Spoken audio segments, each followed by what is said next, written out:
Dan. Something, something, something. Put your pants on fire. Yep.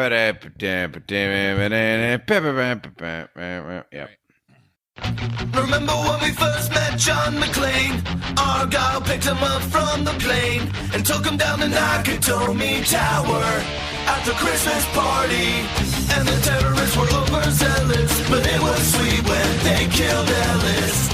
And with a little help from Alan, John McClane kicked ass. We're gonna die. Welcome back to Shat The Movies, the podcast where we answer the question, were the movies we love and growing up really that good? Have you ever caught yourself thinking, why don't they make movies like they used to? Can you still remember spending your Friday night searching for the perfect movie rental at Blockbuster Video? Do you even remember what Blockbuster Video was? If you answered yes, and this is the podcast for you, I am one of your three hosts, Roger Roper, and alongside me are my two co-hosts, Big D, Dick Ebert. Good evening. And Gene Dottie Lyons. That man's not a salesman. That's your daddy. And each week we take a look back in time and decide if our favorite films still hold up. Each week the audience selects from 6 movie choices that we then break out a race car VHS tape rewinder and watch the movie that tallied the highest number of votes at the end of the podcast. The three of us will provide you, the audience, with the number of wipes each movie would take to get off your respective butts. So thank you so much for listening. If you haven't already, hit that subscribe button and share with a friend. You can catch us everywhere, including iTunes, Google Play, iHeartRadio, SoundCloud, TuneIn, Spotify, or wherever fine podcasts are found. And you can also check out our sister podcast, Shat on TV, where we review television series such as Westworld, Taboo, American Gods, and Game of Thrones. That being said, Big D, what delectable treat are we in for this evening? Well, we are in for a great treat here. And I got to be honest with you, this category I kind of structured to have the winning film win. It was something I really wanted to do, so I built a category around it.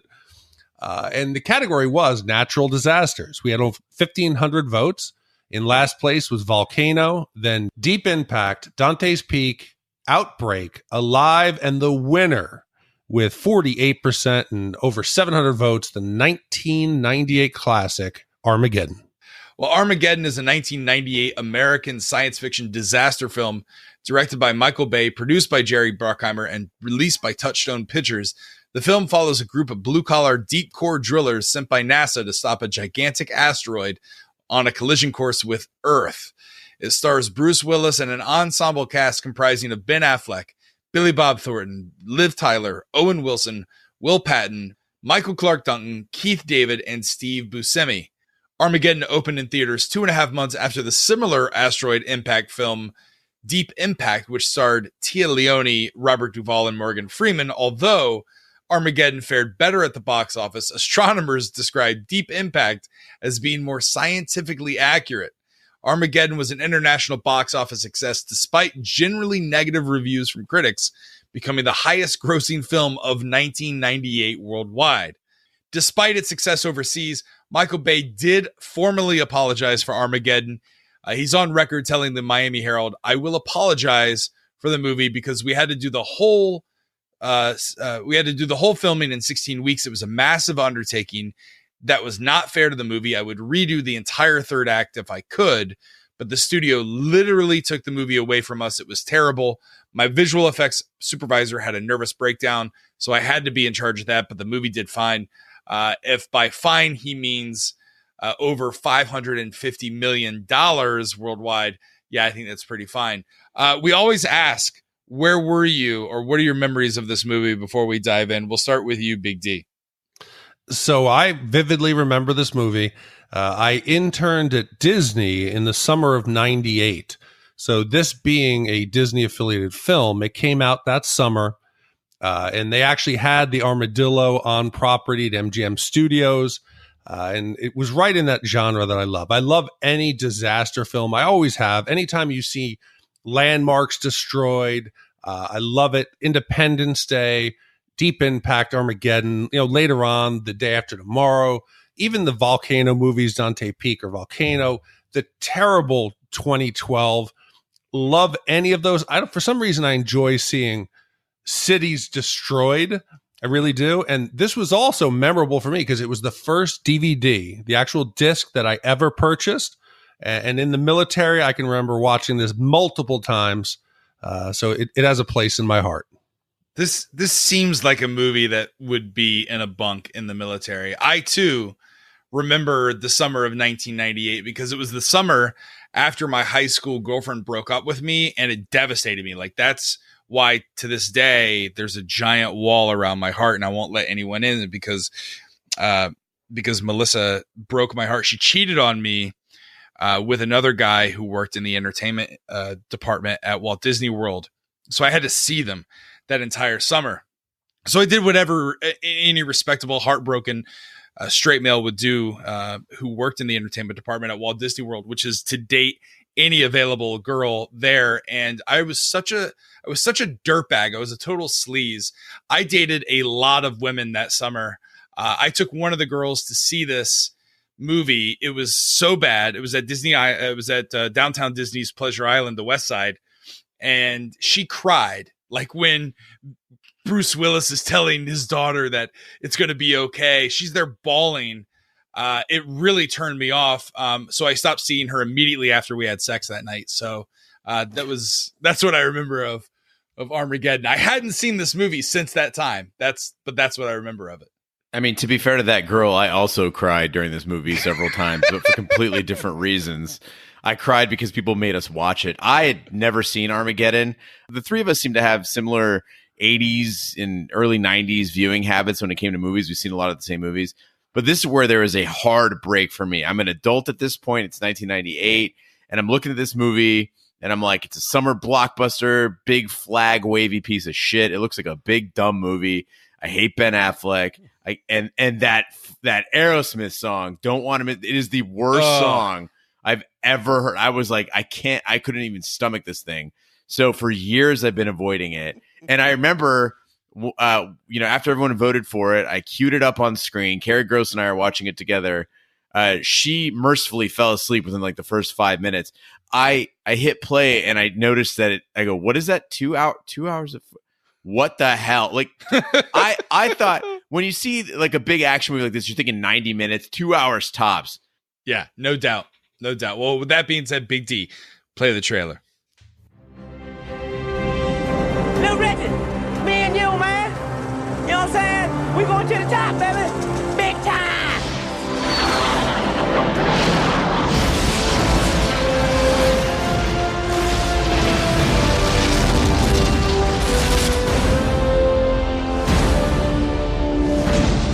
Somebody down 911. What hit us? Small asteroid fragments. This morning. How big were those? Those were nothing. The size of basketballs and Volkswagens. This new one you're tracking, how big? It's the size of Texas, Mr. President. It's what we call a global killer. The end of mankind. Half the world be incinerated by the heat blast. And the rest will freeze to death in nuclear winter. Basically the worst parts of the Bible. Hitting the rock from the outside will do the job. So, we nuke this thing from the inside? How? We drill. We're bringing the world's best deep core driller. The United States government has just asked us to save the world. We're talking about space, right? Outer space? This is like deep blue hero stuff. I'm there. I'm with you. Beam me up, Scotty. I want all of you listening to know that everything that can be done to wage this terrible battle is being called into service. May we all see these events through with the courage worthy of this challenge. All right, flight directors, I want the go, no, go for launch. Booster, go flight. GMC, go flight. Hey, Harry, you know we're sitting on 4 million pounds of fuel, one nuclear weapon, and a thing that has 200,000 moving parts built by the lowest bidder. Makes you feel good, doesn't it?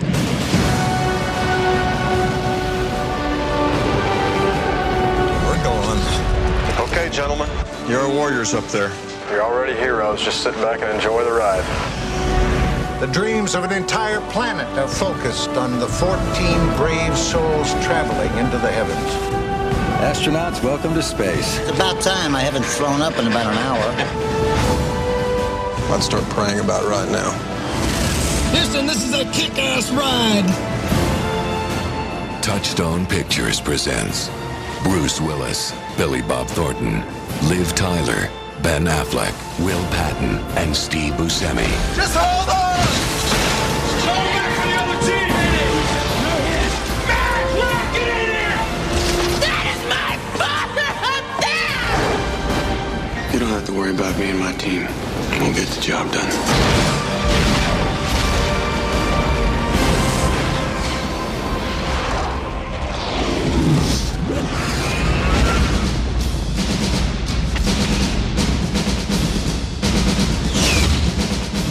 A Jerry Bruckheimer production, directed by Michael Bay. A meteor shower destroys an orbiting space shuttle and bombards New York City. NASA discovers the meteors were debris propelled from an asteroid belt by a rogue asteroid roughly the size of Texas, christened Dottie by its discoverer.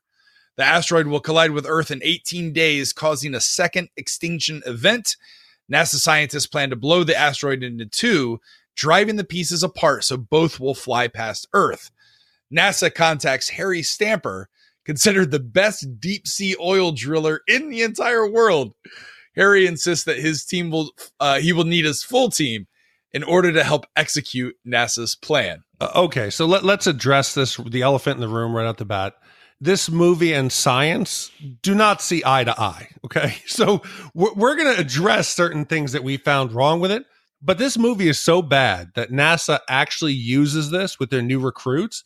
They sit them down with Armageddon in a training room, and they ask the employees to go through and tally up how many errors they can find. And the correct number that they've found so far, the most, they settled at 168. So we're going to have problems with it, but we can't harp on it too much because they acknowledge that it's not that realistic. Listen, if NASA is using this as a training video, I'm glad they're starting a Space Force. I'm less concerned with the inaccuracies of this movie from a scientific perspective as I am with the Michael Bay-isms.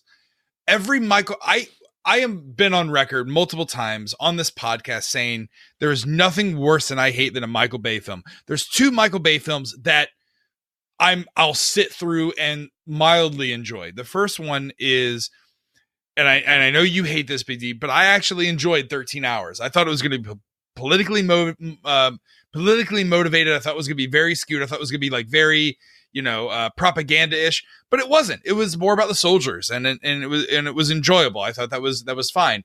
And then the other one is The Rock. We like The Rock. I think we both enjoyed The Rock because The Rock is a big dumb movie, but at least it has Sean Connery. But this fucking movie, like, it has all the bad Michael Bay-isms from every bad movie that he's ever done. Narration all over the place. It starts off in the beginning. Charlton Heston. How much money do you think they paid this guy to come in and like explain what an asteroid if it hits the Earth will do? It's like someone telling an audience, but I guess the people who would go see this movie might need a little bit of scientific, help because they probably didn't finish high school.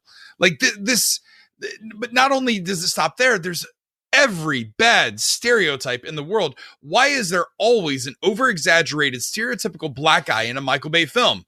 He's usually doing something stupid with a small dog, or how about those Chinese investors? They only know one phrase, it's thumbs up, or Russians in space.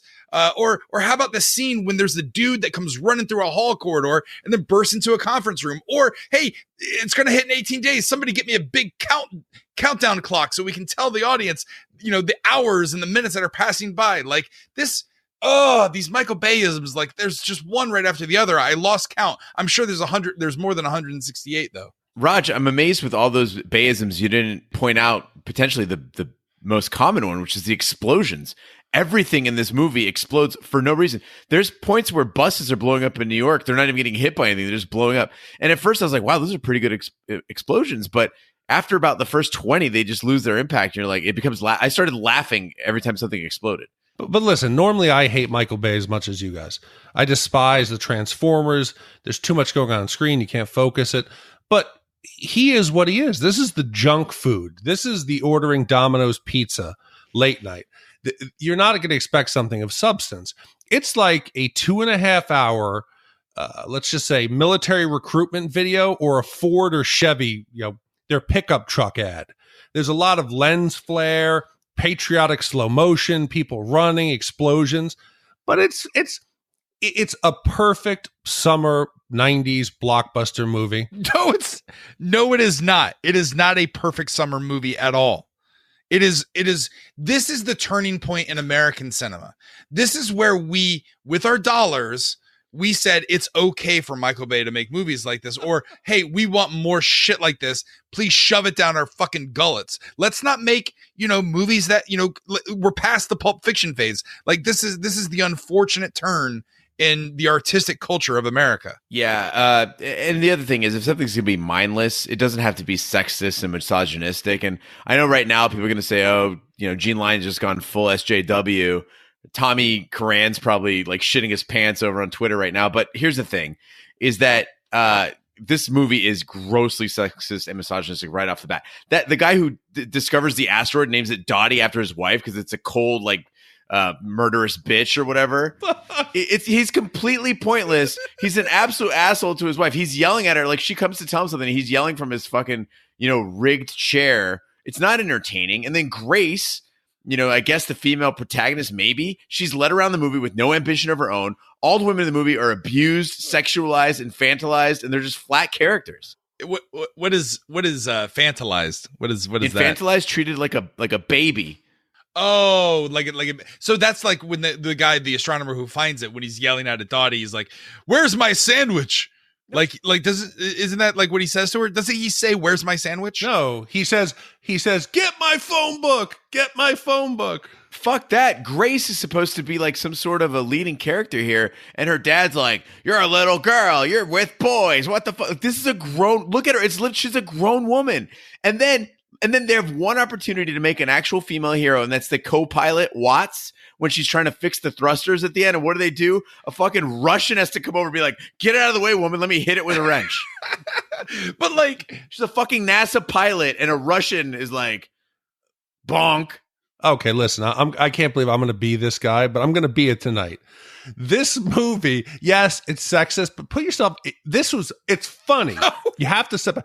Okay, just listen. Harry starts off, he's hitting golf balls off the platform into the Greenpeace boat. So, let's make fun of environmentalists. But the man then takes out a shotgun and starts chasing AJ around the rig. He's firing into what we now know after Event Horizon. These platforms are a little flammable. He's shooting the machinery until he finally nicks AJ. That's when Chick says, whoa, Harry, it's getting real. It started getting real about 8 shots ago. But it's funny. It's not, that is not funny.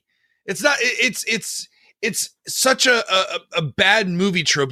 You can definitely tell this movie only took 16 weeks to shoot, or they were forced to shoot this movie because the script is all over the place. The exposition contradicts itself, and they just pulled from other movies. They were like, "Hey, haven't we seen this scene before where the farmer finds his daughter up in the barn with the neighbor's boy, and he pulls out the shotgun and chases him off the farm as he's pulling up his overalls to get away?" That's exactly what the scene is, only on a fucking oil rig. Actually, Big D, it was Deepwater Horizon. Event Horizon is a drastically different movie about folding space and going into a hell dimension. Oh, shit, you're right. Also stars the star of Mouth of Madness. Oh, yeah, that's right. But this is the thing is, Raj, I completely agree with you that there is this prevalent and insidious vein of American exceptionalism in this movie.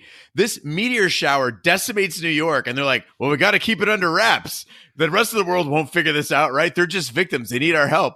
How the fuck do you hide a meteor shower knocking out New York City? My major problem starting out, because we know it's pseudoscience, and we have to have some suspension of disbelief when you're going to send up, obviously, deep, drillers instead of having astronauts do the drilling.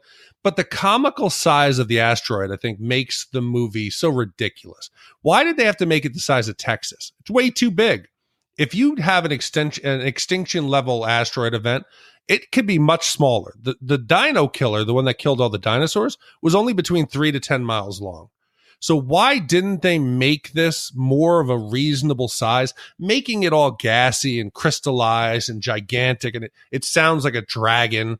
It was just way too big, and you couldn't wrap your head around it. Well, I had less problem with the size of the asteroid as I did with the shots of the asteroid. It looked like a crappy off-brand Galactus from Fantastic Four 2, or that Green Lantern, you know, when I don't know if anyone's ever seen the Green Lantern movie with Ryan Reynolds, but like there's like this cloud and there's all this green gobbledygook that's surrounding it. But I think what it's meant to do is people who went to watch this movie after they did all their shopping at the Super Walmart, they wouldn't understand that 3 to 10 mile size asteroid is big because they live out in the country. And it takes them 3 to 10 miles to even get into town. That ain't that far. That asteroid ain't big. I could blow that up with my shotgun. That's what they would think. So they have to make it. They have to make it relative size. And if they said it was the size of California, then they would have been, oh, it's just a liberal asteroid. Like, you know, they would have blamed it on the liberals. So to all our listeners who give us really thoughtful voicemail, who have accents similar to the one that Roger just mocked, I'm on your side, and I have no problem with shopping at the Super Walmart. I agree. And I was talking to Gene before we recorded about Steve Buscemi, that he really was getting typecast as like the strange guy. So Michael Bay convinced him to take the role as Rockhound by saying that he was going to be a heroic geologist. And instead, he turns into an admitted pedophile. When the military arrives on the rig, Rockhound assumes that they're there to get him. And he says, Harry, I swear, she never told me her age. She never told me her age. So he's admitting that he knowingly had sex with somebody underage. And Harry most likely is concealing that fact. No. He says, I didn't know she was underage. So he was tricked into having sex. He's not actually a pedophile. I think the innocence of this movie, though, does point to the fact that you can joke about pedophilia. In today's Twitterverse, outrage culture, though, this couldn't fly. You can't make jokes about pedophilia. I mean, fuck the Twitterverse. Me personally, I'm watching this movie and I'm going, that's hugely offensive and not funny. Like, we're basically saying, hey, pedophile jokes, okay. And I'm like, no, it's not okay. Like, this movie is so dumb that it's so far behind the times. Like, I feel like the people making it are just, it's a bro culture, like rape culture idiot gang. Yeah, well, they're sitting around. They have 16 weeks. They're feeling pressure from, by the way, Touchstone Pictures, subsidiary of Disney. This is a Disney movie. I just want everyone to know that. Making pedophilia jokes, Disney movie. You know, they're all sitting around. They're like, hey, I need a quick joke. Come on. They're writing the script as they go. They're like, what about this joke? Oh, I swore she was 18, boss. The guy's 45 years old.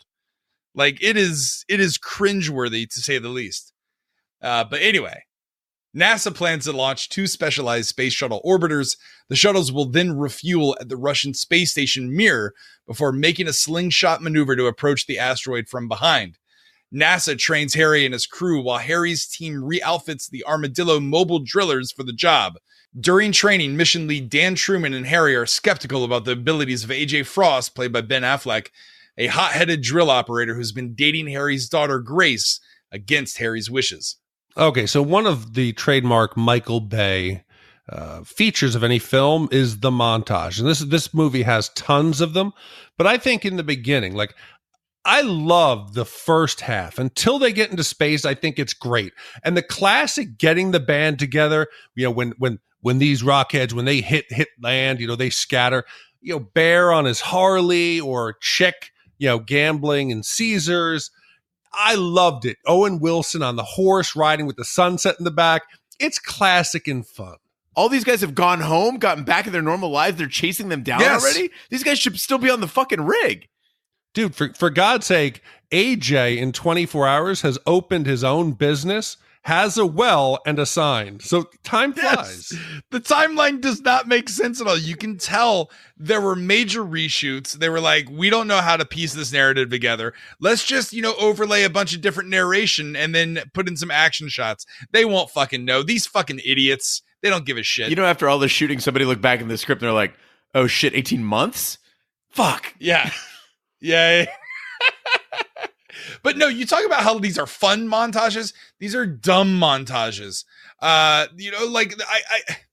could forgive a little bit the getting the band together. It is a little of the montages. That's the most fun. And that's another Michael Bayism. But they do it again. They do it again when they're like about to leave before they go to space.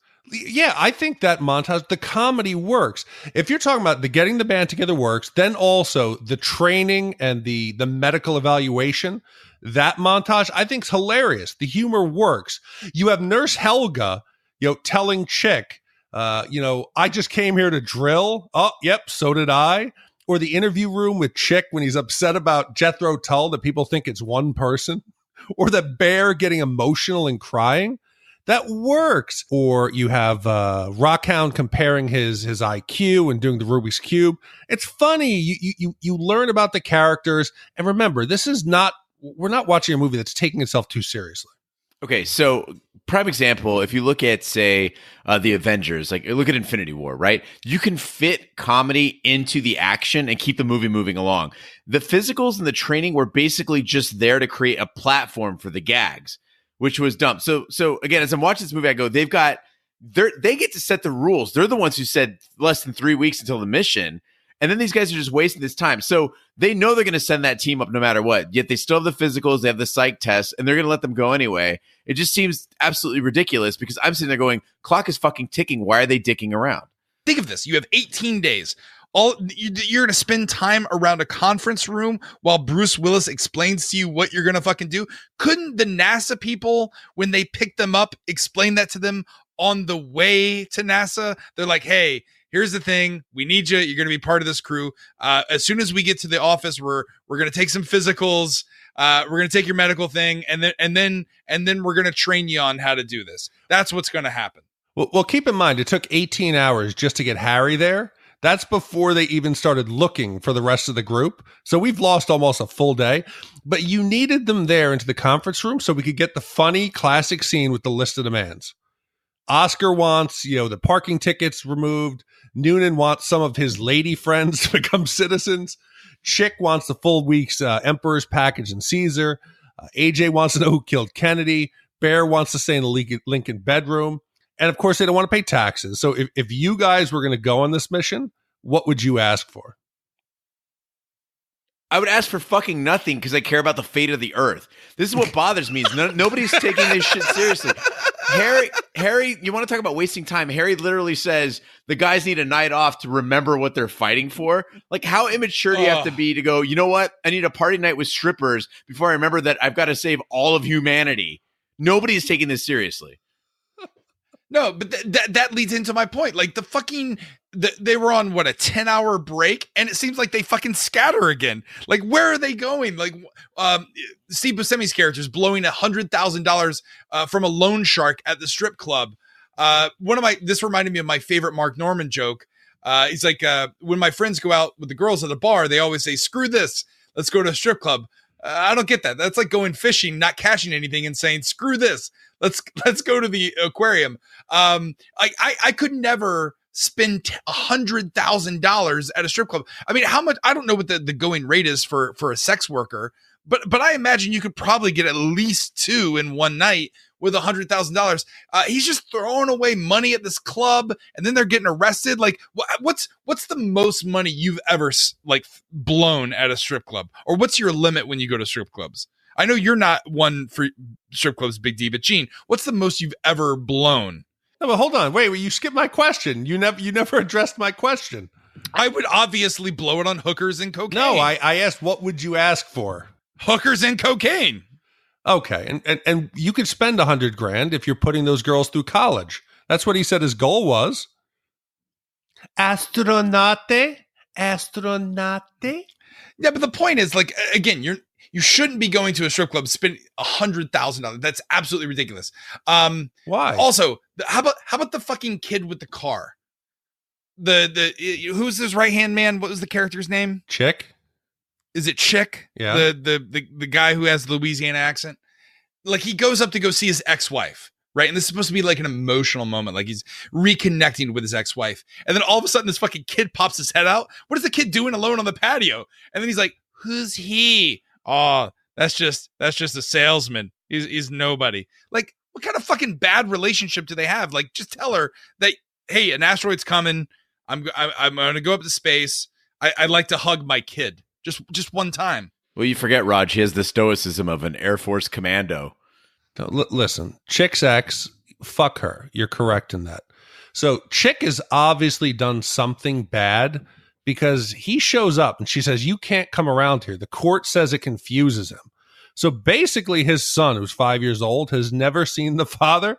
So when the kid asks, who is he? Is that so that man's a salesman. But fuck her. As soon as Chick is on TV, because he has something big coming up where he's going to save the world, she immediately tells her son, that man's not a salesman. That's your daddy. Fuck her. And then at the end of the movie, if this was so bad that she was abused, as soon as he's famous, she comes running back. I don't think this is sending a good message about domestic abuse. No, obviously not. Like you said, a judge had to get involved. But like the worst out of all these, though, is the fucking animal crackers montage. Like, not only is Harry just staring at Grace and AJ making out as they're making out in the jet thruster of a space orbital, but then Ben Affleck's delivery of the line, will you marry me? It's so beta. It's so like, it's so, I don't know if that was like they were like, listen, we got to move this production along. We only have 16 weeks and there's like a big countdown clock that Michael Bay has on set. They're like, all right, we got to keep rolling. How about like the smallest ring ever? And then the fucking animal crackers scene is the exact same scene pulled from Days of Thunder. Like when Tom Cruise is using the sugar packets to explain drifting to Nicole Kidman's character. That's the exact same thing that he's doing there. So not only is Michael Bay making a terrible movie, but he's also plagiarizing the entire thing, which I guess makes sense because Michael Bay also directed the video music to the Divinals' I Touch Myself, which is basically, I think, what Michael Bay plays every time he watches one of his movies. He's just sitting there jerking it. Okay, we've been pretty hard on this movie, and when we get to the end and you guys ask me to give it 5 wipes, and I won't, I want to point out some good things that make me kind of say, okay, it's not all bad. And one of the things is I thought it was a really smart move when they're explaining the mission to the viewers and to the guys who are going up into space, that they did the slingshot, what I call the slingshot puppet show, right? Where they actually had the 2 shuttles on sticks and they're going around the moon. They could have done some dumb animation of it or, some other, just straight exposition of somebody explaining it. But instead, they showed us exactly what the mission was trying to do so that when we got into the bizarre, cacophony of action that's happening later in the movie, we understand what the basic plot is. And I thought Billy Bob Thornton and Jason Isaacs, who plays the scientist Quincy, I thought they did a pretty smart and believable. Like, if I had to point out 2 guys who actually did their job in this movie and acted believably and reasonably, I think Billy Bob Thornton and Jason Isaacs were all right. Yeah, Billy Bob Thornton is a professional actor. He does, like you said, he shows up to work every day. He knows his lines, even in this ridiculousness. I think he even starts off that scene with saying, like, we know the model's not to scale, like, so don't fucking say anything. Like, he's like, that delivery of it, I think is perfect. And I think it's telling the audience that, like, hey, this is a dumb movie. Like, this is obviously before Reddit and Twitter and Facebook. So, like, he's even like, if this movie were to come out today, they would have to prompt the audience and they'd say, listen, we know this isn't real. He probably ad-libbed that line because that's how boss Billy Bob and Thornton is. But like, I thought that they would at least with all these monster truck drillers that are, have scenes with the American flag waving behind them and they got shotguns and all that shit. And they're supposed to be the everyman America standing up to the elitist. I thought they would at least make NASA look good. Like, NASA is the heroes here. But in some scenes they do that, and then other scenes they don't. Like, it's so inconsistent. They say in one scene, NASA doesn't make mistakes. We double up on everything. That's why we're sending 2 orbiters up there. Except, like, 2 scenes earlier, they literally said, this is the only plan we have. Like, so like what is, and then they don't know how to build the design that a driller engineer did. Come on. This is absolutely ridiculous. First thing, because you guys have been going on here a while, I want to touch. Yes, Billy Bob Thornton is great. What he tries to do in each of his roles is he likes to add some kind of a physical limitation to his characters. So that brace that he wears on his leg, that was his idea. He thought it made him human. So I think Billy Bob does a great job in the movie. As far as NASA thought this movie was going to be their Top Gun, where it was going to help them recruit people. So they allowed Michael Bay and the crew to come and shoot actually in the facilities. So they thought this was going to help them get people on board, but it really didn't, because they do portray them as not the brightest guys on the planet. But listen, NASA, they have limitations. They make them look like some idiots where, they haven't thought of this plan. Their budget was limited. This was before a global killing asteroid was something that the general public had knowledge of. You have one shot at getting these two shuttles up. You wouldn't want to put the launch platforms right next to each other and then launch them almost simultaneously so they could hit. Or when they're in space and one of them drops the solid rocket boosters, it almost takes out the other shuttle. So I know it makes great, entertainment on screen, but it probably wasn't the brightest move for NASA to do. Imagine if one of the shuttles blows up and the mission's dead right on the launch pad. Well, the destruction of Shanghai by a meteorite forces the government to reveal the asteroid Dottie's existence. The shuttle arrive at the space station where its sole cosmonaut, Lev Antropov, helps with the refueling.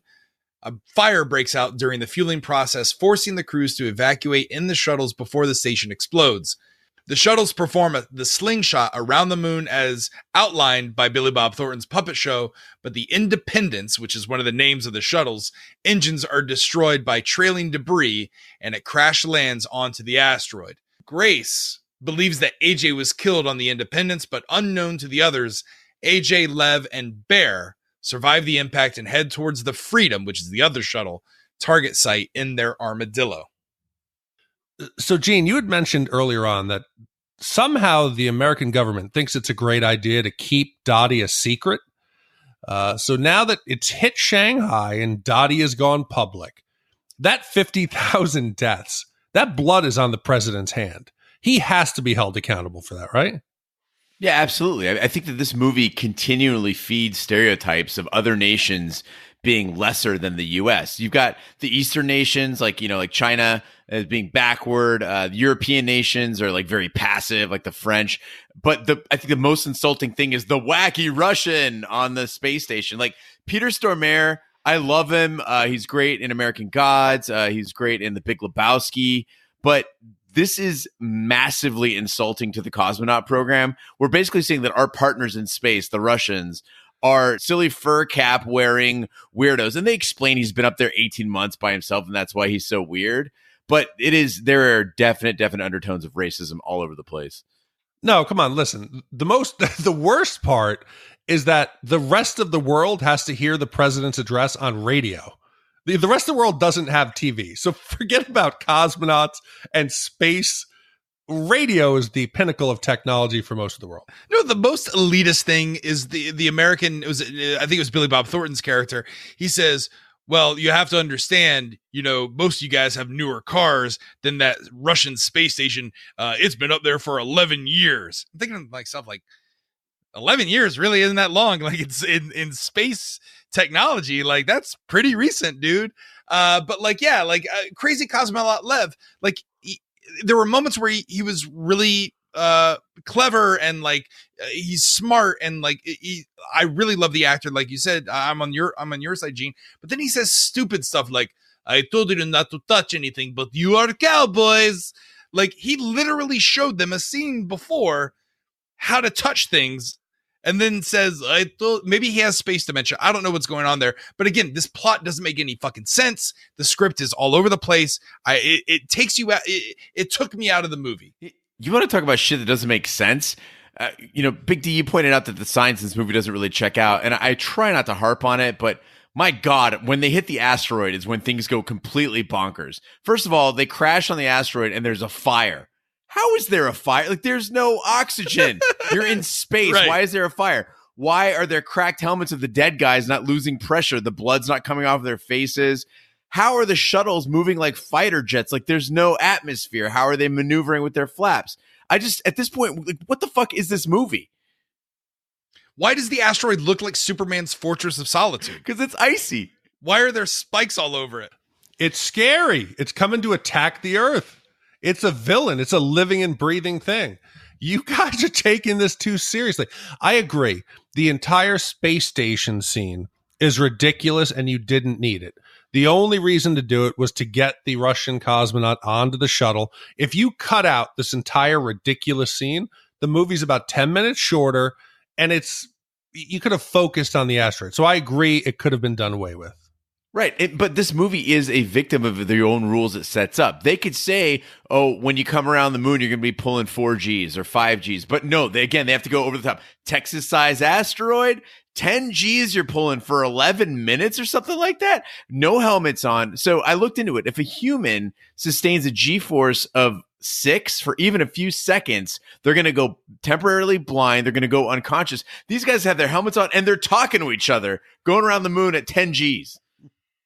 Yeah, they not only are they talking to each other, but they really want you to know that the Independence is down. How many times do they have to say that the Independence is flatlined or it's gone off the grid? Or like say it once. You visually showed us, Michael Bay. You visually showed we get it. The Independence is down. Hold on. Forget that the Independence is down. When the Independence goes down, it sucks the two astronauts out the window, the front window. It sucks them out. Out the front. And they fall back and hit the other shuttle right on their windows. Bonk. So that's quite ironic. You know, Big D, you got to understand, space is very small. Did they not plan that there would be other small asteroids in the belt? It was and do they not understand that space shuttles, we know, unfortunately, and this is not a joke, but it doesn't take much for things like the solar plate, what was the tiles, right, to fall off. Just a small golf ball sized asteroid could blow a massive hole in a space shuttle. No, that's a normal space shuttle. That is not the X-71 super shuttle. No. Okay, this is covered in some kind of titanium, and Gene touched on this. Usually you need air in order for a plane to fly, so you have pressure, a higher and lower pressure that allows you to navigate. The X-71 in space, that shit's like a fighter jet. It's a tough beast. If you had a normal shuttle, yes, it would die. But the X-71, that thing's a beast. Okay, the other thing that is apparently a beast for this movie is the Armadillo. So the Armadillo is apparently this vehicle that was designed by Harry to help him drill. Is that correct? In rough terrain? Oh, yep. Mm-hmm. Okay, so why does it have? It's not a Gatling gun. It's a minigun? Yeah, so it's a minigun. So difference being a Gatling gun is a gun with rotating barrels that fire in rapid succession. A minigun is basically you take a large cannon gun, so like a large, say a 20 millimeter electric gun that is electrically powered. You just make it small, like a 7.62 or a smaller caliber. So that's what they got on there. You famously seen in Terminator 2 when he's mowing down all the cop cars. That's a minigun. Oh, just to give a little plug here, I found on Netflix a show called Hollywood Weapons, and it's an ex-special forces guy who tests movie scenes to see how viable or how real they are. And he tests the scene from Predator, where Bill Dukes uses the minigun to cut down the forest. So they go into the history of the minigun. It's a really good show. Bill Dukes is actually on the episode. So, yeah, miniguns are great in combat, but I don't know that they would have a use in space. The thing about space is that it's a low gravity environment. So as the minigun fired outward, the Armadillo would actually fly backward and hit the wall of the shuttle. But Raj, I think the question goes back, exactly what you said. What is it even doing there? And if you did fire all these bullets, assuming the asteroid does have some form of gravity, you're going to have these bullets now whizzing around at thousands of miles per hour and in perpetuity, possibly hitting people. I know where I'm not supposed to believe in science when I watch this movie, but if one of the major plot points is fuel and refueling, what do you want to do? You want to reduce weight for your cargo. The first thing that goes is, hey, get that fucking minigun off the Armadillo. We don't fucking need this. Like, wouldn't a logical person, wouldn't a NASA engineer raise his hand? Like, this is why they can't recruit astronauts anymore, Big D, is because there's a goddamn minigun on the Armadillo. Also, if you want to talk about fuel, their liquid oxygen they're putting on the ship, that's basically an oxidizer. It's not actually the fuel. Hydrogen would be the fuel. So essentially, with the liquid O2, it's like pouring water into your gas tank. No, don't forget, if they're worried about weight, you wouldn't have Max and Bull on the Max and Bear, because that's 730 pounds between the two of them. You find two smaller miners or drillers, right there, you're saving the weight of the minigun. If you've seen an astronaut spacesuit, they're designed for people like 5'8" and under. Like astronauts are small. They're like jockeys. They're scientific jockeys. They're nerds who are short. So you can't have Michael Clark Duncan. Like, there's no spacesuit that would fit his body. Well, Freedom manages to land on the asteroid, but overshoots the target zone, landing on a much harder metallic field than planned. The military initiates a secondary protocol, planning to remotely detonate the weapon at the asteroid's surface, despite Truman and Harry's insistence that it would be ineffective. Truman delays the military while Harry convinces the shuttle commander, Colonel Willie Sharp, to disarm the remote trigger. Carrie's crew continues the work, but they accidentally hit a gas pocket, blowing their Armadillo into space and losing another man. As the world learns of this mission's apparent failure, another meteorite decimates most of Paris. So I realized there was a problem here. So this is where you realize there was a problem. Yeah, they're going to slingshot around the moon and come up kind of in the tail of the meteor. The moon, when it's at its closest to the Earth, is 225,000 miles away. The asteroid is traveling 22,000 miles an hour. When they land on the asteroid, they have 8 hours to dig. That means there should be 2 hours left after they explode the nuke, because it would take 10 hours at that distance for the asteroid to hit the Earth. But yet when the asteroid explodes, it's minutes, seconds away. Did somebody just not do the math, or is this... No, Big D, you missed out. The zero barrier explains it. It's not when it hits Earth. It's when it passes the zero barrier, the point of no return, the Rubicon, if you will, where if they blow it up after that, it makes no difference. It's going to hit Earth, some part of it. Right, but it's 10 hours total from when they slingshot around the moon. Only 8 hours passes when they explode it. So it would have exploded at zero barrier. Then they would have had to sit there for 2 hours, like just watching the clock. As the asteroid, la la la. Yeah, but again, with that time, like, I'm amazed that they're able to calculate. They're like, okay, yeah, we're gonna get it down to like the second. We know it's gonna hit. So, but what I had a problem talking about timing is the drilling. So drilling through rock. I was actually at Kartchner Caverns down south of Tucson, Arizona, and they talked about how slow this rock drilling goes. So if you're trying to go through rock, it generally takes about an hour per half inch of rock. If you're trying to dig, say, a water well through just regular soil, it takes about 1 to 2 days to get one as deep as they're trying to drill. Yet this drill, as they're doing the countdown, it's going several feet per second. Like, this asteroid would have to be made of cotton candy to go through that fast. No, you're missing two things. This is a rig that was designed by Harry Stamper, and you have AJ behind the controls. He just says, push through, Harry. It can take it. The transmission can take it. But I think this missed an opportunity, okay? When they get into the Armadillo and they start drilling, I think they should have reached over. There should have been a tape deck that they duct taped to the side of the Armadillo. They hit play, and we get another song from the soundtrack, maybe Aerosmith, ZZ Top. That's their drilling music. Like I don't know, Walk This Way, whatever. You have some song that comes on, and then the drilling commences. That would have made this movie more like, yeah, fuck yeah, woo, America. Before they get the drill down in there and they're getting things going, they think all is lost. The president orders that they explode this nuke on the surface, and they rebel, essentially. They mutiny, essentially, don't do it. So I got to ask you guys, do you obey the president's orders to detonate on the surface, or do you say, fuck it, we're going to drill? As a man who's taken an oath to defend the Constitution against threats both domestic and foreign, the soldier in me would have to follow that direct order. And I would have to believe that on Earth they had some intel that I didn't. I would have followed the order. So, yes, I'm on board. Do you think this whole movie is like the plot, especially the third act, is like a meta No, I think they just wanted the movie to be a spectacle. It was supposed to be a big summer hit. Deep Impact, which came out a couple months before this, was it was more thoughtful. It was the world working together. It was less explosions. It was more grounded in science. So they wanted this to be over the top. I think they went completely crazy. But in all that special effects, you miss some of the human component, an element of it. Poor fucking Gracie, right? She thinks now that the Independence is down, that she's lost her fiance. So Grace is upstairs laying on the couch, and they keep announcing over the loudspeaker, Independence is flatlined. Independence is flatlined.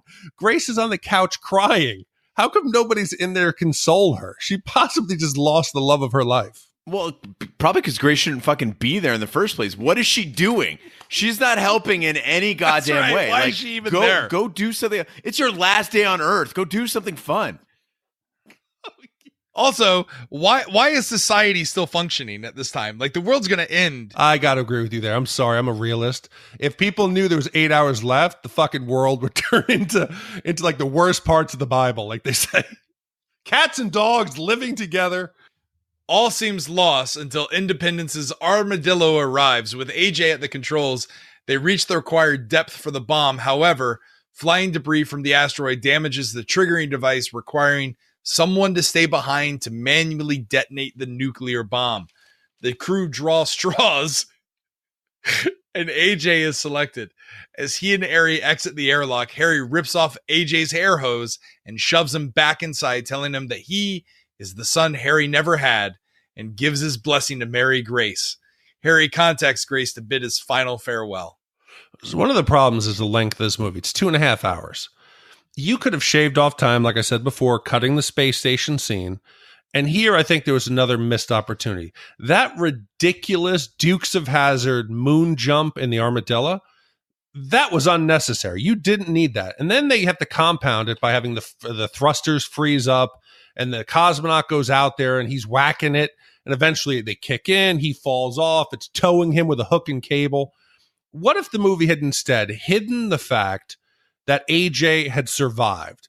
And, you know, when all hope is lost, they lose the one Armadillo, it blows off. All of a sudden, over the horizon, you see the lights come. Fuck yeah, AJ's alive. You could skip the minigun. You could do all that, save 10 minutes, and it has a little bit more of an impact, like a surprise, instead of us just having to deal with that ridiculous, implausible Dukes of Hazzard jump. So there's a very common phrase when something just completely falls off the rails or it becomes 100% unbelievable. It's called jumping the shark. It's based on that Happy Days scene of when Fonz is water skiing in his leather jacket, jumps a ramp and misses a shark. Could we rephrase that to jumping the space asteroid canyon? Like, this is a completely unbelievable scene. I think it ranks up there also, like when Indiana Jones got into the lead-based refrigerator and then was nuked, and they called it nuking the fridge. Like, I think this is where the movie has completely gone off the rails for me. I hate it. It's the same thing that happened at the Russian space station Mir. So there's no danger in it. Maybe the Russian will die, but I don't know how many people are attached to the Russian. I was like, oh, well, maybe he doesn't survive. Who cares? Because the only character I cared about developed space dementia for no apparent reason. Why does he have space dementia? Is it the rotation? Like, why is no one else exhibiting these signs? Is he low on oxygen? What's the point? No, they just use it for comedic effect. Well, the reason that the rest of them don't get space dementia is because it's not a real thing. That's right. It is in Aliens, and I think what's the other one? Prometheus. Don't people get space dementia in Prometheus? I thought the space dimension thing was tongue in cheek. Oh, tongue in cheek. You know what's funny though is really that is NASA protocol. If somebody starts to freak out or starts doing things that are counterproductive to the mission, they are taught to duct tape them to the seat. So that part's real. Is it really? Yeah, that's the whole reason they bring duct tape on. No, you bring duct tape because there's 1,000 uses for it. remember when they said earlier in the movie that gravity was going to be the issue on the asteroid, and that's why they gave them these special suits that had thrusters, and that's why they trained underwater? It looks like gravity's perfectly working on the asteroid, guys. No issues. You got fires going on there. You got Ben Affleck tearing his glove open, but everything's okay. I mean, again, we're swinging back into science, so I'm going to take a whack at this one. The president's giving his speech to everybody on Earth. And first of all, if you want to freak out everybody on Earth while you're giving a speech, say, this is the day we refer to as Armageddon. Like, that's a really good idea. Everybody be calm. It's just Armageddon. But what I love is, Big D, you pointed out that they were getting all their news on the radio. Did you notice that it was daytime all around the world? Like, everybody listening to this address, whether they were in temples in India or, at a cafe in France, everybody is listening and it's daytime. And then this is the part where I just threw the remote at the TV, is they pan across that barn and JFK is painted on the side of it, baby. America. Yeah, but I think half of those shots were stock footage from the 50s because it's like kids playing with old tin, like toy cars. This was not modern day. They're making NASA-themed boxcar racers. Yes! Who the fuck is doing boxcar racers? Racing with goggles on. The Taj Mahal is still being built. God.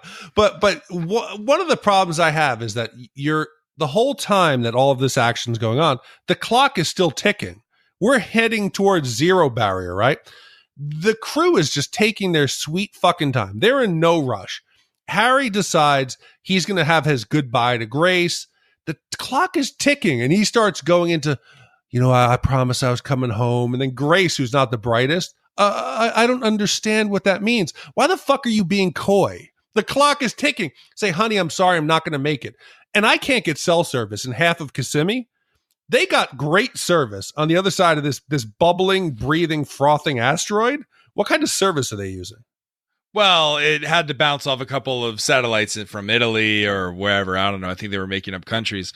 But yeah, it was very plot specific. It was like, hey, when we need drama, let's just cut communications. Oh, we need to communicate again for the plot. Let's turn communications back on and make up a reason for this. But again, this is now you see why I was so disappointed when I turned to my date in 1998 and she's crying at the scene, because it's so sappy, it's so over the top, it's so ridiculous. Also during this time, and this is my problem with nature being a villain in these giant disaster movies, is that the asteroid seems to come alive, like it's fighting back against the drillers. This isn't fucking scary.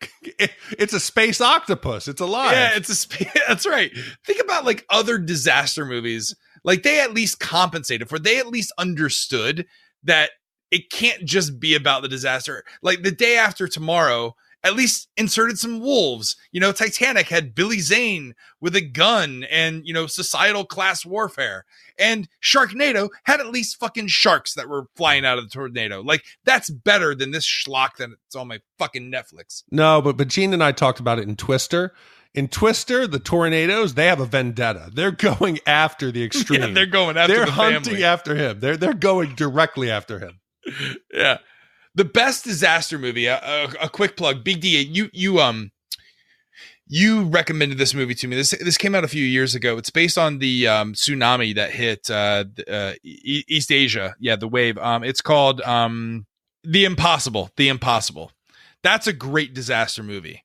It really shows it from a humanitarian perspective on the backdrop of a major event like this. So if you want a good disaster movie that critics and both audiences enjoy, go see The Impossible. After some last minute difficulties involving both the shuttle engines and the detonator, the Freedom moves to a safe distance and Harry triggers the detonation while his life flashes before his eyes. The bomb successfully splits the asteroid, avoiding the collision with Earth. Freedom safely returns back, and the surviving crew is treated as heroes. AJ and Grace get married with photos of Harry and the other lost crew members present. Roll credits, roll Aerosmith. The movie is finally done. Okay, so if you just heard what Roger said, now we've got difficulties with the shuttle engines and the detonators got problems. So now we've had trouble drilling, trouble getting up there, trouble at the moon, trouble at the space station. At this point, I'm having a little bit of fatigue with all these hurdles. And I think that here's the thing. The single mission of just landing on an asteroid, drilling and blowing the thing up, That's tough enough. That's enough drama. And you're talking about this movie being 2.5 hours long. You can make a very tight, tidy 1.5 to 2 hour movie by just limiting the hurdles and getting us to the point where it becomes a little more probable, and just stick to the initial challenge, which is tough enough. At this point, I'm just tired of things going wrong. I don't care anymore. Talk about hard enough. If you've seen Gravity, it's hard enough to get like 20 feet in space to actually go tether yourself. But I'm surprised that Roger hasn't brought it up until this point. That one of the credited writers on this movie, and I think there was like 9 of them, was J.J. Abrams. So he obviously wrote that tropey scene you're talking about where Andropov, the engines won't start. And I will tell you how to do it. And he takes the wrench and just starts smacking the hoses and gets the engines to miraculously fix. That is obviously a Millennium Falcon reference. For fuck's sake. It's not a Millennium Falcon reference. It was also used in Star Trek, the J.J. Abrams reboot. And anytime there's someone running into a scene and pushing buttons, that's J.J. Abrams. No, but in the Millennium Falcon, there's a time when it doesn't work, and he just, what is he, headbutts it? Han headbutts the console, and the hyperspace, it kicks in? He says, never tell me the odds. Never tell me the odds. Okay, and then in another case of more unnecessary drama, Harry's whole death I don't get. So you're watching this scene, and I was misinterpreting it because I'm watching the scene. I go, okay, who's going to volunteer to be the guy who has to sacrifice his life to trigger the bomb? Everybody volunteers. Everybody's like, I'll do it. And Drop-Off is like, I'll do it. AJ's like, I'll do it. So everybody's doing it. And then they draw straws. Again, wasting time. I would say the first guy who volunteered to be like, great, thanks. See ya. The first guy that gets my vote is the dude strapped in duct tape that wants to die.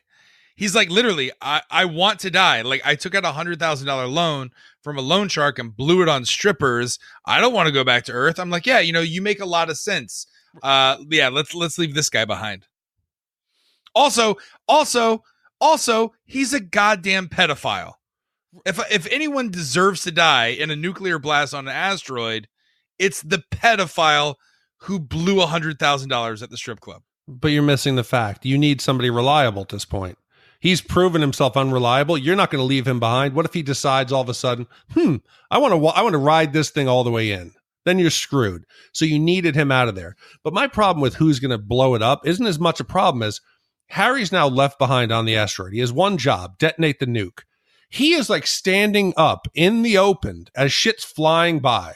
He's got the remote in his hand. Motherfucker, if something hits you, if you die, if you fall down, if the detonator gets hit, everyone's dead. Lay down, get in the hole, do your one job instead of standing there grandstanding. And of course, it almost costs them as Harry gets hit and is blown away. Take it seriously, Harry. Yeah, and in this scene, all I'm thinking about is, did you guys see Space Cowboys? Remember that? Came out in like 2000. No. It was like Clint Eastwood, Tommy Lee Jones. Oh, yeah. Remember that last scene in Space Cowboys? The very, very sad, where one of them is left out there? It's like Wild Hogs in space. No, it's a really good movie. But you guys remember the end scene? The finale?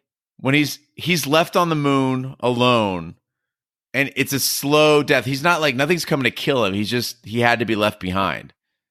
And he's just out there and he dies, it's that loneliness. And I'm like, that was so much more powerful than this schlocky, life flash before his eyes explosion. It was silly.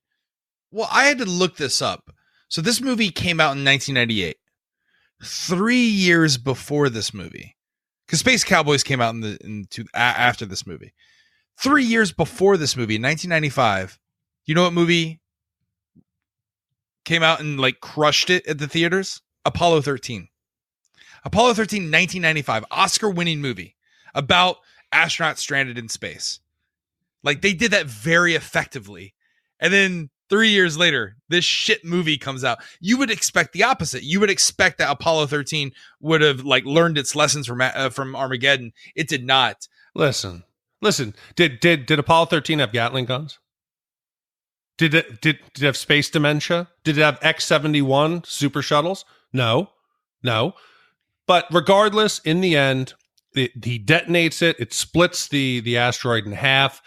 Only problem is this, that zero barrier.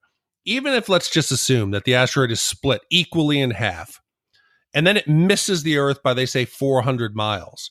This is not a happy ending. It's still going to be tragic. I looked it up. The gravitational forces created by the asteroid, even in halves as it passed the Earth at about 400 miles, is 100 times higher than the gravitational force from the moon.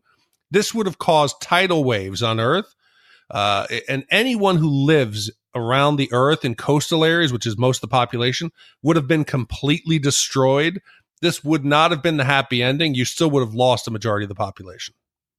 Yeah, but that's exactly why Michael Bay threw in some narration that says, hey, everything's going to be okay. It's going to miss us. And all the small pieces have been vaporized. Like, that's how they explain stuff in a Michael Bay movie. Just a random voiceover that, like, someone's sitting at a booth at a theme park with a loudspeaker and is explaining to the audience, hey, don't worry about this. It's been taken care of. I also liked how the asteroids split like a pistachio very cleanly and just shot to either side of Earth. They showed you the animation. Yeah. Well, like at the end, you know, they got this hero's welcome. Is anyone concerned, like, with contamination? Like, you were just on this, like, deep sea, like, asteroid that burst through the asteroid belt. It looked like Superman's Fortress of Solitude. There's gas on asteroids, which I looked up is not a thing. There may be water on asteroids, which is why there's a plan to go out and land on an asteroid and mine for minerals. There's no gases, though. But they purposefully put out people in contamination suits out to meet the people who just slid off the X-71 or whatever. But no one's telling them not to touch anyone. And meanwhile, they're hugging everyone. They're getting all their space germs on every, as someone who regularly carries antibacterial lotion in my man bag, this really affected me. This really genuinely cut me to the core. Also, Harry's friends suck. So why is everyone celebrating? Like, half the crew is dead. Like, your friends are all dead. You came back and everybody's hugging, spinning each other around. Everyone's making out, rolling around on the tarmac. Like, I don't understand this. Like, I get that there was a success. They saved the Earth and all that stuff. But at a personal level, these people should be devastated. But you're fucking heroes. You're getting that hero's welcome, you know? And we see the chick's wife, that fame whore. She's now forgiven him. She's on the tarmac with the son, who's now she's now calling him daddy. You know, all of a sudden that 5 years is gone. That obviously this doesn't confuse the son like the court thought it would. Then the random stripper somehow gets access onto that landing strip. I've actually been on that runway. And Roger, you asked me earlier if we've ever toured the facility, and I'll tell this quick. On that runway, they have a plate that is embedded into the runway where the front wheel of every shuttle landing, where it's landed and stopped. So you can walk the runway, and the runway is like 5 miles. It's just a gigantic wide runway. And so we went and saw the plate for the last shuttle landing.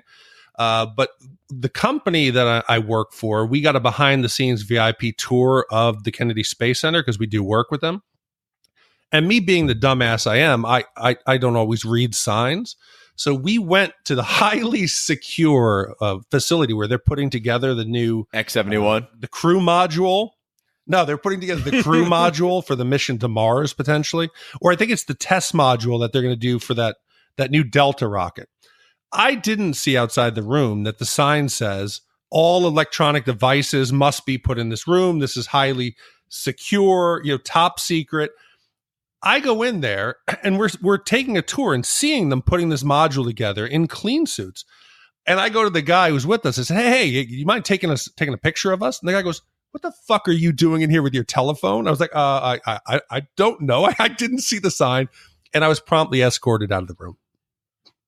So, yes, some of us have been in the facility. And if you go to a highly secure area, don't bring your telephone. Yeah. If it's one thing I want, though, you asked what I would want if I was going to be on this mission outside of the cocaine and hookers. I'd want a flyby on the tarmac, perfectly timed to when I'm hugging the stripper who, I spent and blew all that loan shark's money on. That's what I really want. Did you notice the formation they did, though? The Blue Angels? Yeah, those Blue Angels, they're flying a missing man formation. Yeah, they were beating you right over the head with that. Yeah, they were honoring them. If their friends don't care, at least the Blue Angels do. But I'm embarrassed to say, to close this out, I don't know if it's because I'm a father. That final, the slash funeral wedding with the Aerosmith. Don't want to close my eyes. I did feel a little tingle, and I was embarrassed as I was feeling it. But I don't know. I can't explain it. I thought it was a good ending. It was an emotional cap. You know, we felt like we were there on the mission with them. And I don't know why I like it so much. I shouldn't, but I just do. Well, now's the time of the podcast where we break out our Shat meters and give you our wipe scores. If you've never listened to the podcast before, it's a little bit different. Zero Wipes is a perfect movie. It's when you slingshot across the moon after refueling at a Russian space station and come in for a perfect landing on an asteroid and drill 800 feet into that asteroid and launch the nuclear bomb, which detonates and saves Earth and all of humanity in one fell swoop. No one dies, and you get a hero's welcome. It's absolutely perfect. Five Wipes is the complete opposite of that. It's when you go past the zero threshold and everything breaks up and you destroy Paris and Shanghai and everywhere where people who don't know or never traveled outside the United States think that evil people live. So with that being said, 5 Wipes bad, 0 Wipes good. Gene, we'll start with you. How many wipes do you give this movie? All right, guys. So I got to start off by saying the special effects for 1998 were pretty damn good. The explosions look legit. Space, for the most part, asteroid aside, looked pretty good. I thought it was ahead of its time as far as graphics went. And it should have been. I mean, they spent $114 million making this movie. But this movie felt like it was just yelling for 2.5 hours, but had nothing intelligent to say. It wasn't really funny enough to be a comedy. It was highly offensive, and the jokes just didn't hit. But it was also too ridiculous to be a drama. So all that was really left was an action movie with lots of explosions. But the thing is, if you wrote it's like when you type in all caps, like nothing stands out at that point.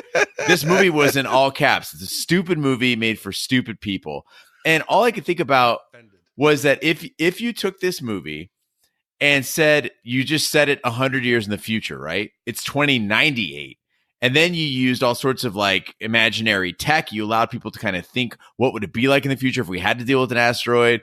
Brilliant scientists, cool robots, made it a little bit smarter. You could take the same budget and make something fucking awesome. But they had to set it in 1998, pickup trucks, American flags, shotguns, and fucking, make a garbage movie. So for me, this is well below average, but not the worst thing I've seen. I'm going 3.5 wipes.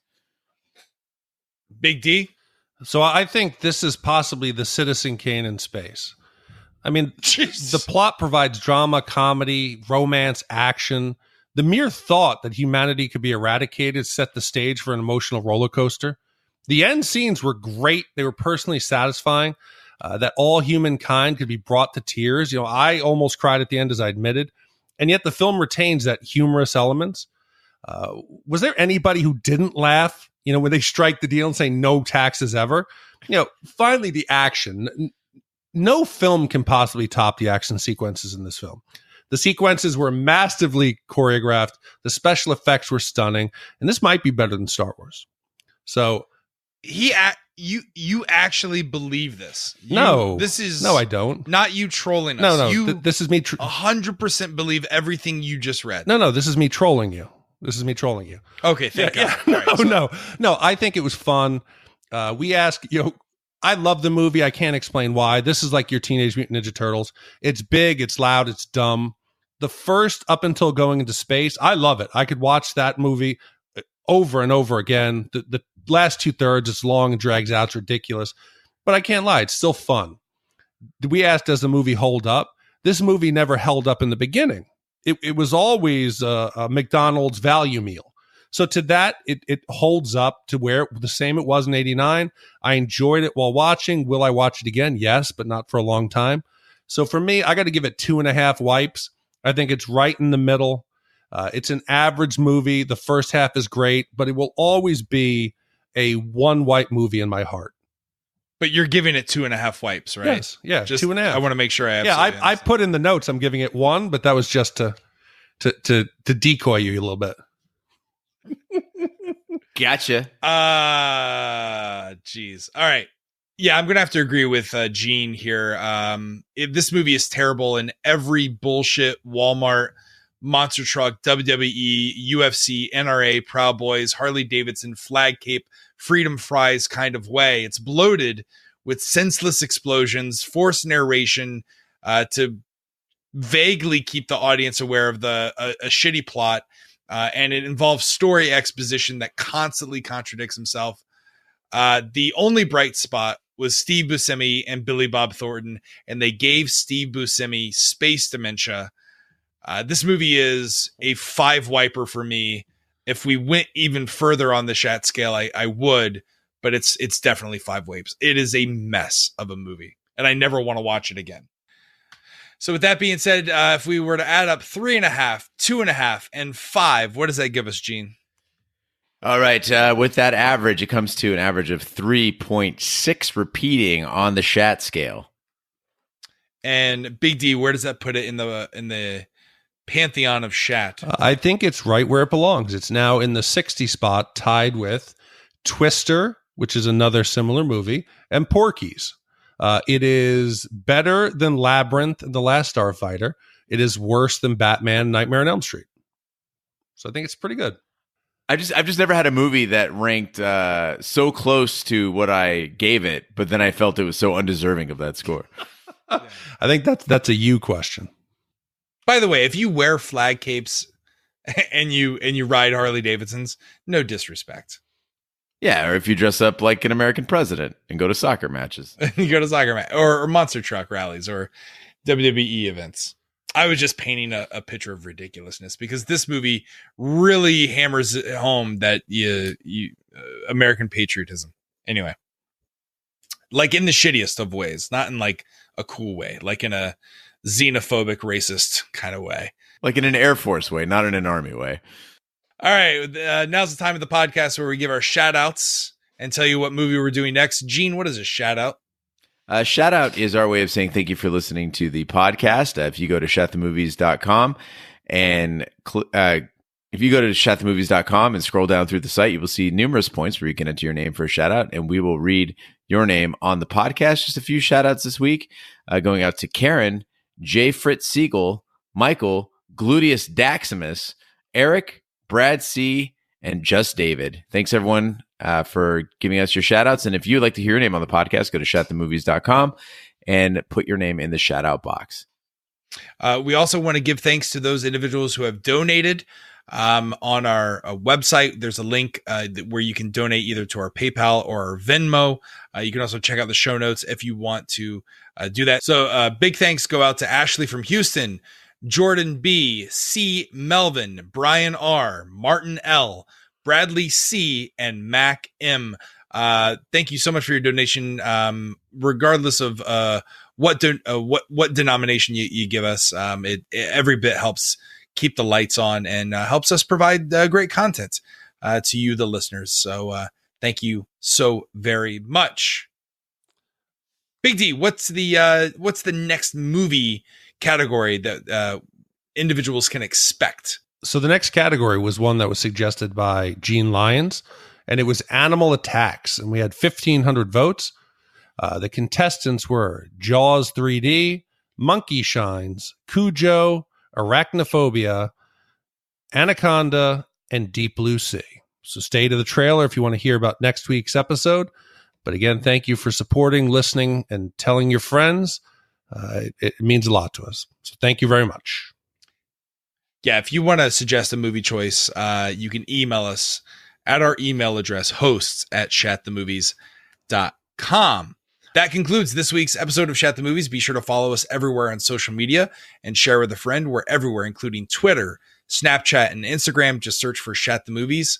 Our Facebook is Shat the Movie Podcast. Our website is shatthemovies.com. And again, you can email us, hosts@shatthemovies.com. We're everywhere fine podcasts can be found, including iTunes, Google Play, Stitcher, and YouTube. Be sure to subscribe. And if you stop by iTunes, please be sure to leave a 5-star review. That really helps the podcast grow. Also, we are running a contest right now, or it's not really a contest. It's more of like a promotion. We really need to bump up our subscriber numbers on YouTube so we can start making a little some of that YouTube's sweet YouTube scratch, that money that comes in. It's really not. It's like a couple dollars. It really is. Anyway, we really need we need $1,000. So 1,000 all subscribers. You have to do 1,000 subscribers. Oh, 1,000 subscribers, and then 10 years we can make $1,000 from YouTube. So if you go to YouTube, subscribe, take a screenshot, and then tag us on Twitter or Facebook or Instagram with the movie of your choice. We're going to collate and curate all the movie selection recommendations from our audience, and we're going to make those categories that you vote on. So we want to hear from you. As long as you subscribe to our YouTube channel, screenshot it and send us the proof. Thank you so much to everyone who did that. I think in one day we grew our YouTube numbers from 686 to almost 900 in a matter of 12 hours. So thank you everyone who did that. We're planning out some pretty cool Shat the Movies and Shat on TV merchandise. If you have some ideas or you are a graphic designer and want to help us with the design, please reach out to us. Email again is hosts@shatthemovies.com. You can also check out our sister podcast, Shat on TV, where we review television series such as Westworld, Taboo, and American Gods. Find all the information over at shatontv.com. On behalf of Mike O's, Big D, and Gene Dottie Lyons, I'm Roger Roper. Be sure to join us on our next podcast next week for the following movie review. Also, big shout out to Carrie Gross. We love you, and we can't wait to have you back. Thanks so much for listening. Go to YouTube. Subscribe. Send us your movie choice recommendations. Take care. Good night and good luck.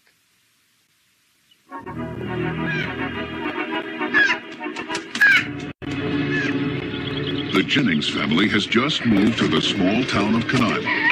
Oh, Ross, smell that air. Oh, God. In search of a simpler life. What? Blew up a bullfrog? Okay. It's the perfect place. Goodbye crime, goodbye grime. Except for one pesky little problem. Come with me and look at the web. The web? I have a terrible fear of spiders. Come on, we live in the country now. It's time to work through this irrational, paralyzing terror. It's not irrational. Hollywood Pictures and Amblin Entertainment present Jeff Daniels. Honey, we're in the living room. We need you to kill a spider. And John Goodman. Go for Clintock Infestation Management. That guy's just a spider. Would anybody object if I tore this floor out? I would. False alarm, then leave on. There's no spider here. Ever so often in a little town somewhere, there is a health scare. There's a rumor going around that some kind of spider might have killed Sam Metcalf.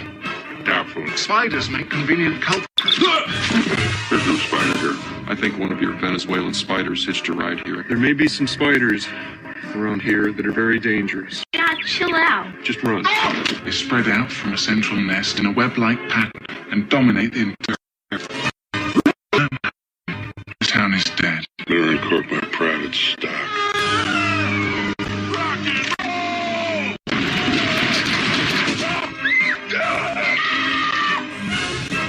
Hollywood Pictures and Amblin Entertainment present Arachnophobia. 8 legs, 2 fangs, and an attitude. Perk up, Lloyd. If we find the spider that did this, you can arrest him. Independence is down. Do you want me to say it again? Independence is down. Independence explodes by the meteor. That's not it landing. The next one says that they land on the target zone. That's freedom. That's the freedom. Right. But you have it's down. I didn't know that it landed. It landed on the asteroid. That's why it was down.